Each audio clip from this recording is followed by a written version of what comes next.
Merci de choisir Moto TV. Voici le journal et les sommaires dit que le programme élargi de vaccination en division provinciale de la santé antenne de Butembo salue l'appropriation de la communauté de la campagne contre la poliomyélite. Cet acte qui contribue à des avancées significatives dans la lutte contre cette maladie dans le monde en général et en ville de Butembo en particulier. Environ un quart de la population de la République démocratique du Congo continue à être confrontée à une faim aiguë. Il s'agit d'une révélation de la dernière analyse du cadre de classification intégrée sur la sécurité alimentaire IPC, publiée le lundi 28 octobre par l'Organisation des Nations Unies pour l'alimentation et l'agriculture FAO. C'est tout pour les sommaires, bienvenue à suivre le détail. Commençons par cette page. Les nouveaux étudiants inscrits à l'université L'Assomption au Congo ont été instruits ce mardi 29 octobre sur les lignes à suivre durant leur parcours au sein de cette institution. Ils ont aussi visité les infrastructures de l'UAC sur les différents sites. Ces étudiants se disent fiers d'avoir pris leur inscription à l'UAC. Suivez ces reportages. À partir de 9h, les nouveaux étudiants se sont présentés dans la grande salle ouest de Kambali. Les autorités de l'UAC présentes à cette salle ont donné différentes orientations à suivre durant leur parcours au sein de cette université. Devant des centaines de nouveaux étudiants, le père professeur Mawaz Osichirewa, recteur de l'UAC, a demandé à ses étudiants de se sentir dans une famille et d'opérer librement les choix des facultés à leur goût. Vous aurez expliqué les différentes compétences dans les différents domaines, tu as encore le temps d'échanger. De dire non, moi je me suis fait inscrire peut-être en ingénierie, je voudrais prendre l'anglais des affaires. Il n'y a pas de problème. Donc, vous aurez le temps de faire tout ça. C'était dans le donc, ça vous libre, il ne faut pas avoir peur. Donc, la première, vraiment, j'insiste sur ça. Ça vous libre, ça dit à l'aise. Au sortir de cette salle, les étudiants ont visité les installations de l'UAC, d'abord au site Kambali.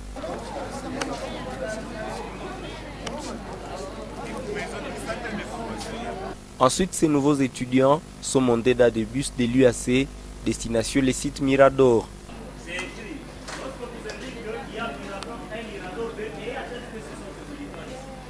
Ils ont bouclé ce périple au site de Boulenguera, où ils ont découvert la bibliothèque centrale de l'UAC. Si vous touchez un livre, remettez-le comme vous l'avez. Ces étudiants apprécient cet accueil qui leur a été réservé. Ils expriment leur joie d'avoir choisi l'UAC. Ces nouveaux inscrits encouragent d'autres à les rejoindre en prenant leur inscription comme eux. Vraiment, j'espère que j'ai bien choisi et je ne regrette pas d'étudier à l'IAC.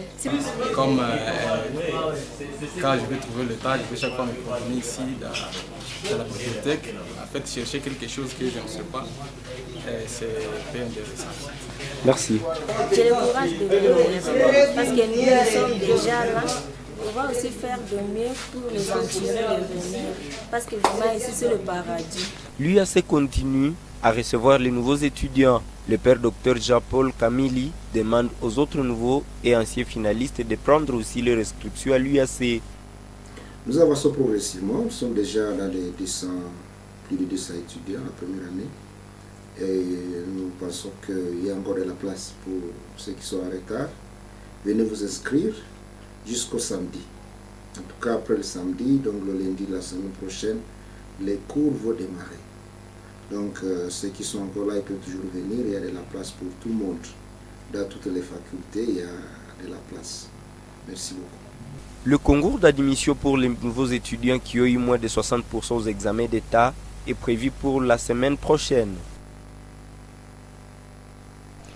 À l'occasion de l'ouverture de l'année académique 2024-2025, les étudiants et étudiantes de l'Université de l'Assomption au Congo UAC ainsi que les personnels académiques et enseignants ont été entretenus sur l'usage de l'intelligence artificielle dans la formation universitaire. Une leçon inaugurale faite par le professeur Tsengempia, héritier. Détail dans ces reportages de Grace Kaniki. Comme toutes les autres années, l'ouverture de cette année académique 2024-2025 a aussi été marquée par une leçon inaugurale à l'Université de l'Assomption au Congo UAC. Cette leçon a été centrée sur le thème « Capacité intellectuelle des chercheurs à l'ère de l'intelligence artificielle et l'éthique dans l'usage de Gen AI ». Le conférencier du jour, le professeur Senkepia Héritier, a développé cette thématique dans l'objectif de sensibiliser les nouveaux et anciens chercheurs de l'UAC, voire les étudiants, sur l'usage de l'intelligence artificielle, devenue indispensable dans divers domaines à l'ère de nouvelles technologies de l'information et de la communication NTIC. Le professeur Senkepia Héritier a présenté à l'assistance quelques outils de l'intelligence artificielle pouvant faciliter la recherche à ceux qui les exploitent. Aujourd'hui, nous en avons beaucoup. Par exemple, en philosophie, nous avons ce qu'on appelle Socrative, un outil d'intelligence artificielle qui permet de générer des débats, des argumentations, des pensées cohérentes et logiques et de trouver certains matériels. En architecture, nous avons Matterport qui permet à ce qu'on utilise la réalité virtuelle et augmentée et faire des plans en architecture en 3 dimensions et à temps record.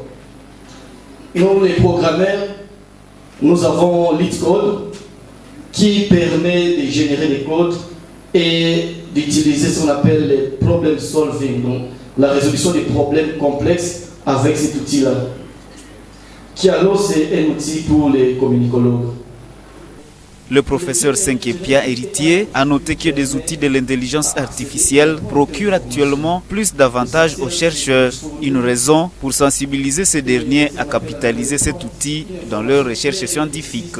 Le Generative AI aujourd'hui nous permet d'accéder à n'importe quelle information. L'essentiel, c'est de lui fournir ce qu'on appelle en anglais les prompts, une information claire et précise. Il va te retourner l'information aussi et les résultats.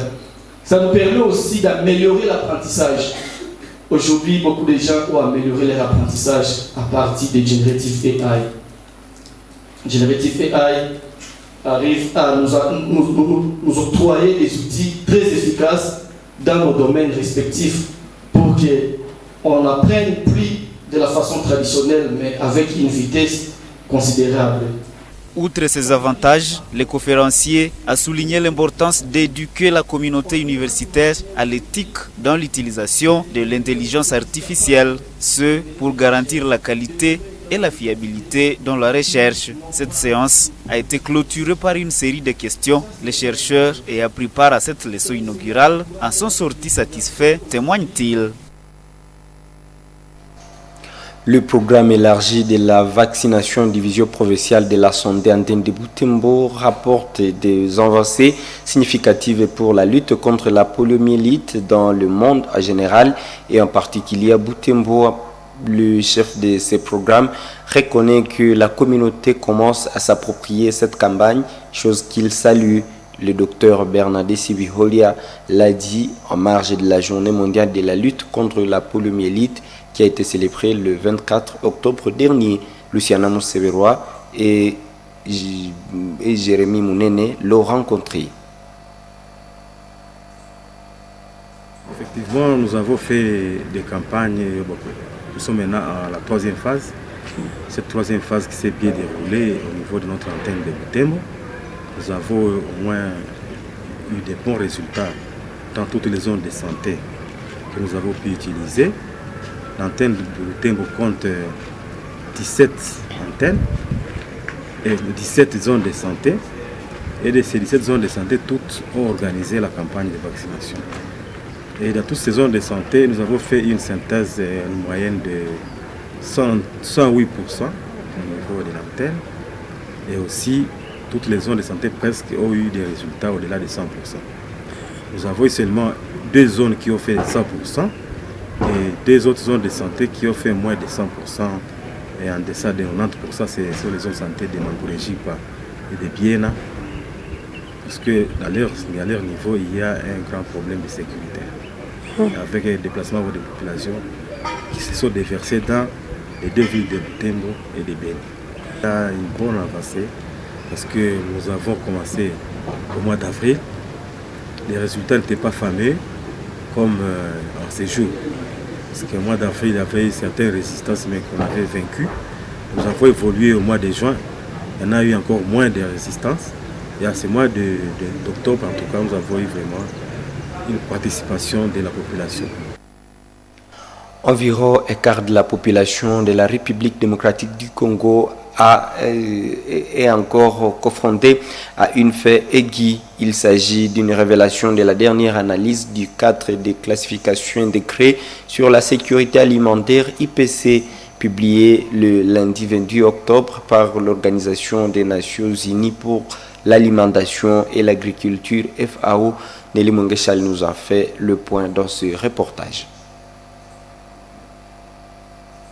Environ 25,6 millions de personnes en RDC, soit 22% de la population analysée, pourraient connaître une insécurité alimentaire aiguë élevée entre juillet et décembre 2024. Les sites internet de la radio Okapi évoquent que ces chiffres incluent environ 3,1 millions de personnes confrontées à des niveaux critiques de sécurité alimentaire. Selon cette analyse, les projections pour les débuts de l'année 2025 laissent entrevoir des perspectives similaires à moins qu'une aide efficace ne soit apportée. Pendant ce temps, la violence armée et la compétition pour les ressources continuent de causer des dommages massifs aux moyens d'existence et aux infrastructures rurales, perturbant la production agricole essentielle. Dans un extrait cité par Radio Okapi.net, la situation de la sécurité alimentaire reste critique pour de millions de personnes en RDC, a déclaré Ren Paulsen, directeur du bureau des urgences et de la résilience de la FAO dans un communiqué. Ce communiqué décrit même les chocs que la hausse des prix des denrées alimentaires ou la mauvaise récolte provoque. Ces facteurs pousseraient plusieurs personnes à la faillite financière. Selon les dernières données de la FAO sur les situations d'urgence, l'impact des conflits sur le moyen d'existence agricole dans l'est du pays est préoccupant. Par rapport à l'année dernière, 25% des éleveurs ont signalé de pertes d'animaux et 35% des ménages affectés ont cultivé moins de terres. Rain Paulsen ajoute ainsi que, pour inverser ces sombres tendances, il est essentiel de mettre fin aux hostilités, de rétablir la production alimentaire locale et d'aider les familles rurales à renforcer leur résilience et à améliorer leur productivité. Tenu à Bujumbura au Burundi du 17e Forum d'affaires et du marché commun pour l'Afrique orientale et australe, comme ça, la RDC représentée à ses assises et par son ministre du Commerce extérieur. Ce sommet a pour thème accélérer l'intégration régionale par le développement des chaînes de valeur dans le domaine de l'agriculture résiliente au climat, de l'exploitation minière et du tourisme. Le ministre congolais du Commerce extérieur a vanté les potentialités de la RDC en cette matière. Suivez ce reportage de la cellule de communication du ministère du Commerce extérieur, Julien Paluku Kahunja. Panéliste ce lundi au 17e Forum d'affaires du marché commun pour l'Afrique orientale et australe, Komesa Bujumbura au Burundi, avec comme thème accélérer l'intégration régionale par le développement des chaînes de valeur dans les domaines de l'agriculture résiliente au climat, de l'exploitation minière et du tourisme. Le ministre congolais du Commerce extérieur a proposé aux pays membres de cette organisation africaine passer désormais à l'étape de mobilisation de financement avec la création de banques d'investissement pour développer les secteurs des infrastructures, de l'énergie et de l'agriculture, tout en levant également les financements sur les crédits carbone. Des bassins de production doivent être bien identifiés par les pays du Komesa, a ajouté Julien Paluku Kahunja, tout en vendant les opportunités qu'offre la République démocratique du Congo avec ses 80 millions de terres arables. Nous avons proposé, par exemple, qu'il y ait des programmes communs au niveau de la zone Komesa pour que les programmes du développement ou de transformation agricole soient partagés entre les 21 pays pour que nous puissions nous rassurer que tous nous sommes sur la même voie. Le deuxième pilier important que nous avons abordé et pour lequel nous avons représenté la RDC, c'était de voir comment le secteur minier peut être le pilier de la relance économique de l'Afrique. Et là, comme tout le monde le sait, le président de la République, Félix Tshisekedi, est le champion de la création de la chaîne de valeur des batteries électriques avec son homologue zambien. Nous avons partagé cette expérience avec les pays membres de ça pour permettre que d'autres États viennent se joindre à la RDC et à la Zambie pour développer la première chaîne de valeur de batteries et véhicules électriques En donnant les go de ce forum d'affaires du COMESA, le Premier ministre du Burundi, le lieutenant général Gervais Ndirakubucha, a appelé les pays membres de s'investir désormais dans le développement des chaînes de valeur dans les secteurs de l'agriculture, des mines et du tourisme pour ainsi promouvoir le développement et la lutte contre la pauvreté. Il en a profité pour féliciter la République démocratique du Congo et la Zambie qui se sont lancés dans les grands projets de l'industrie des batteries et des véhicules électriques qui va changer les économies des pays africains. Signalons que la visite des stands où sont exposés les produits Made in Burundi par le président burundais Evariste Ndayishimiye a été l'un des moments forts de ce forum économique qui précède le 23e sommet des chefs d'État et de gouvernement du COMESA. La ville de Goma va célébrer 10 ans du festival Yamani le mois de novembre prochain. Les préparatifs sont déjà en cours pour l'organisation de cet événement du 14 au 17 novembre prochain. Le gouverneur des provinces en a été informé ce mardi par le directeur de ce festival, Daniel Ingunzi, de la presse du gouvernorat, a recueilli ses propos.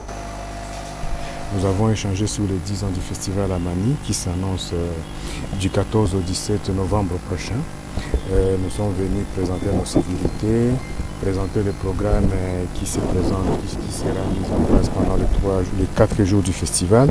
4 jours parce qu'il y a aussi la journée de l'entrepreneuriat le jeudi qu'on ne met pas toujours en avant, mais nous allons voulu annoncer vraiment cette journée comme aussi une journée importante parce qu'on a beaucoup de résultats, de très, très bons projets d'entrepreneuriat et nous sommes venus aussi présenter cela à l'excellence, solliciter sa présence pendant l'événement.